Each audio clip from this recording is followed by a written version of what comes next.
जय हिंद दोस्तों। आज हम जो वीडियो के अंदर बात करेंगे, जो सितंबर माह के अंदर जो भर्तियां होनी थी और उनको पोस्टपोन किया जा रहा है, तो उसके एक कारण जानेंगे कि भाई वो क्यों पोस्टपोन किया जा रहा है। कहीं इससे आपका जो रिजल्ट है वो जल्दी आने की उम्मीद तो नहीं है। दूसरा, राजरिफ के अंदर जो 10 सितंबर का टेस्ट है, यानी कि रिलेशन वालों का जो 10 सितंबर का जो टेस्ट है, वो टेस्ट होगा या नहीं होगा, और होगा तो आपने उसमें क्या सावधानियां बरतनी है। इन दो बातों पे हम चर्चा करेंगे, क्योंकि वहां पर जो G20 सम्मेलन है दिल्ली के अंदर, तो वहां पर सुरक्षा के पुख्ता इंतजाम है और वहां के ऊपर 10 तारीख का ही टेस्ट है और 10 तारीख का ही लास्ट जी सम्मेलन है। तो उसके बारे में हम चर्चा करेंगे। आप वीडियो को लास्ट तक देखना और आपका इस पे जो आपका रिजल्ट आने वाला है, जो फाइनल रिजल्ट आने वाला है, उस पर आपका इससे क्या फ़र्क पड़ेगा क्या नहीं, आपको इसके बारे में मैं आपको आज ये वीडियो बना रहा हूँ, आप इसको देखना। और अगर आपको वीडियो अच्छी लगे तो आप इसको लाइक, शेयर और सब्सक्राइब ज़रूर करना। आप जितना हमारे को लाइक करेंगे, आप हमारे को सब्सक्राइब करेंगे, हमारा हौसला बढ़ेगा, ताकि हम आपके लिए अच्छी अच्छी वीडियो डाल सकें और अच्छी इन्फॉर्मेशन दे सकें। तो देखो, सबसे पहले हमारी है सितंबर में होने वाली भर्तियां हैं जो पोस्टपोन्ड हुई हैं। उसके अंदर कोटद्वार यानी कि हमारा लेस डाउन उत्तराखंड की जो भर्तियां हैं वो सितंबर से नवंबर में चली गई हैं। उसके बाद के अंदर जो लखनऊ का भी मैंने सुना है, उसके अंदर एक चार्ट में दिखा रहे थे, उसका भी पोस्टपोन्ड हो गया है जो सितंबर के अंदर थी। उसके बाद मुंबई के अंदर जो सितंबर में थी वो भी पोस्टपोन्ड हो गई है। तो जो कोटद्वार है, जो लेस डाउन की है, उसकी हम मानते हैं कि वो मौसम के उससे हो सकती है, लेकिन ये जो भर्तियां इनका मौसम से कोई रिलेटेड नहीं, इनका मौसम से कोई रिलेटेड चीज नहीं है। क्यों नहीं है? क्योंकि यहां पर मौसम का ऐसा कोई वो नहीं है। दूसरा ये है कि इनका जो कारण है, जो कारण हो सकता है वो ये हो सकता है कि जो सितंबर के अंदर जो भर्तियां हैं 16 से 25 या 10 से 20 सितंबर के अंदर जो भर्तियां होंगी, उनका जो मेडिकल है वो अक्टूबर फर्स्ट वीक तक क्लियर नहीं हो पाएगा। अक्टूबर फर्स्ट तक क्लियर नहीं हो पाएगा, क्योंकि उसके अंदर जो री मेडिकल होता है उसके अंदर टाइम लगता है। तो एक ये कारण सबसे बड़ा कारण हो सकता है कि इनको आगे टहला के और इनको नवंबर या दिसंबर के अंदर इन भर्तियों को कराया जाए। नवंबर दिसंबर में क्यों? अभी ये भर्ती होने से इनका जो रिजल्ट है वो अगले उसमें डाल देते तो क्या फर्क था। देखो, उसका फर्क ये है, मान के चलो कि सितंबर के अंदर आपका मेडिकल हुआ। अब सितंबर में मेडिकल हुआ, अब आगे की प्रक्रिया देखना आप। 10 मार्च रिलेशन, 10 मार्च 2024 को रिलेशन वालों का जो है एग्जाम है 2024 में, जो सेकंड जो बैच है, जो सेकंड फेज है, उसके अंदर 10 मार्च को रिलेशन का टेस्ट है, एग्जाम है, रिटन एग्जाम। तो अब आप बोलोगे इसका इससे क्या लेना देना?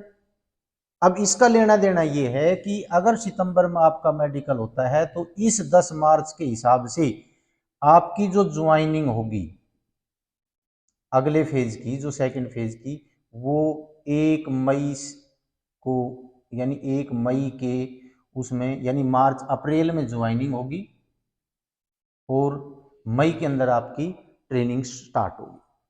तो अभी यहां से देखो, आप सितंबर से लगाओ, सितंबर, अक्टूबर, नवंबर, दिसंबर, जनवरी, फरवरी, यानी सितंबर में जिसका मेडिकल हुआ उसका फरवरी के अंदर 6 महीने मेडिकल को हुए हो जाते हैं, 6 महीने। और अगर 6 महीने आपका मेडिकल हो जाता है तो आप दोबारा से मेडिकल के हकदार हैं, आप दोबारा मेडिकल कराना आपको पड़ेगा। तो इस मेडिकल से बचने के लिए आपको 6 महीने के अंदर अंदर ये ले जाएंगे, तो इसलिए इस भर्ती को यहाँ पर नहीं कर सकते। अगर इस भर्ती को यहाँ करते हैं तो आपको इसी फेज के अंदर इसकी ज्वाइनिंग करानी पड़ेगी। इसी प्रकार अब जो ये 10 मार्च का दिया है, अब ये तो रिलेशन वाले हैं, रिलेशन वाले तो हैं, लेकिन जो फर्स्ट 1 मई को जो ट्रेनिंग शुरू होगी उसमें ये शामिल होंगे, इनको शामिल होना पड़ेगा, क्योंकि अग्निवीर की अब कोई भी जो ट्रेनिंग है वो अलग अलग नहीं होगी, सब एक साथ होगी।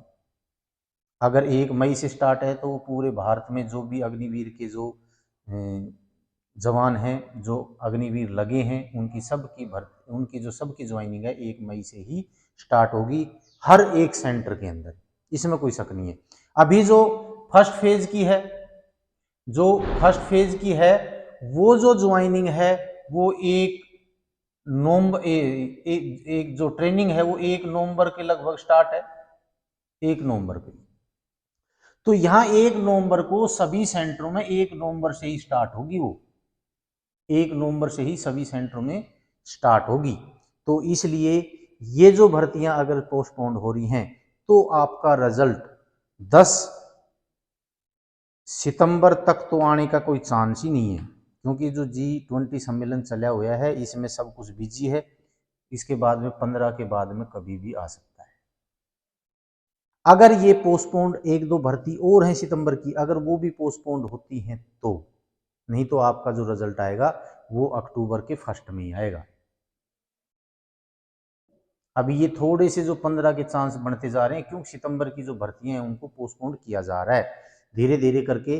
3 या 4 भर्तियां तो पोस्टपोन्ड हो चुकी हैं, 1 या 2 भर्ती और बची हैं, अगर वो भी पोस्टपोन्ड हो जाती हैं तो आपका जो रिजल्ट है वो जल्दी आने की संभावना है। लेकिन जिस रिजल्ट आएगा सबका एक साथ, ये ध्यान रखना, रिजल्ट एक ही साथ आएगा सभी का, अलग अलग नहीं आएगा। दूसरा, राजरीफ वाले, इनका 10 सितंबर का टेस्ट है, 10 सितंबर का, सभी जितने भी सेंटर हैं जिनमें भर्ती हो चुकी उन सभी का 10 सितंबर का है। तो इसका खासकर मैं क्यों ले रहा हूं, क्योंकि इसके अंदर जो G20 सम्मेलन है दिल्ली के अंदर,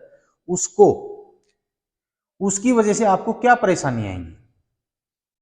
नंबर 1, टेस्ट होगा, आपका टेस्ट 10 सितंबर को ही होगा, लेकिन आपको जो खास ध्यान रखना है वो, आप यानी कि 10 सितंबर का आपका टेस्ट होगा तो आप 9 तारीख को कोई रेलवे स्टेशन पर पड़ा मिलेगा, कोई मंदिर में सुत्या मिलेगा, कोई फुटपाथ पे सुत्या मिलेगा, एक चादर ओढ़ के भाई सुबह टेस्ट तो है ही, रात रात निकालनी, हम यहाँ निकाल लेते हैं, तो ये चीज़ नहीं चलेंगी, क्योंकि सिक्योरिटी के लिहाज से दिल्ली के अंदर बहुत हाई सिक्योरिटी है और ये चीज़ें आपकी नहीं होने देंगी।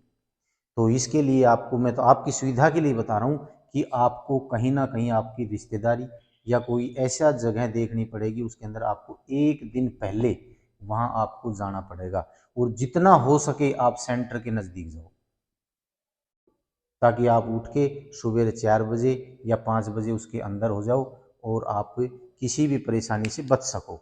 लेकिन अगर आप कहीं भी रात को जाते हो, कहीं भी उतरते हो, किसी भी समय चल देते हो, तो आपको दिल्ली में रोकेंगे, आपको नहीं जाने देंगे। तो आप इस चीज़ से बचने के लिए सबसे अच्छी चीज़ यही है कि आपको, आपका कोई भी रिलेटिव दिल्ली के अंदर है तो आप वहाँ पर एक दिन पहले जाने की कोशिश करो, ताकि आपको वहाँ पर किसी प्रकार की परेशानी ना हो। और अगर आपके कोई रिलेटिव नहीं है तो आप सैनिक जो विश्राम गृह है उसके अंदर आपको जगह मिल जाएगी, आप वहाँ भी जाकर रह सकते हो। लेकिन सारे तो वहाँ एक साथ नहीं रह सकते, लेकिन काफ़ी बच्चों को वहाँ जगह मिल जाएगी, तो आप एक दिन पहले जाना वहाँ पर, आप एट ए टाइम नहीं जाना है, नहीं तो आपको परेशानी झेलनी पड़ेगी। ये मैं आपको लिख के देता हूँ, क्यों सिक्योरिटी बहुत टाइट है और आपको ऐसे ही कोई घूमने नहीं देगा कि कहीं भी घूमेंगे, रात को कहीं घूम रहे हैं, स्टेशन पे घूम रहे हैं, ऐसा कुछ भी नहीं होगा। तो आपको इस चीज़ से बचने के लिए अपने ये करना है। तो मैंने जो बातें बताई हैं, अगर वो आपको अच्छी लगे तो लाइक शेयर सब्सक्राइब ज़रूर करना। दूसरी बात ये है कि आपका अगर इस प्रकार से पोस्टपोन्ड 1-2 भर्ती हैं जो सितंबर में होने वाली हैं, अगर वो होती हैं तो आपका रिजल्ट थोड़ा जल्दी आने की संभावना है, ये पक्का है।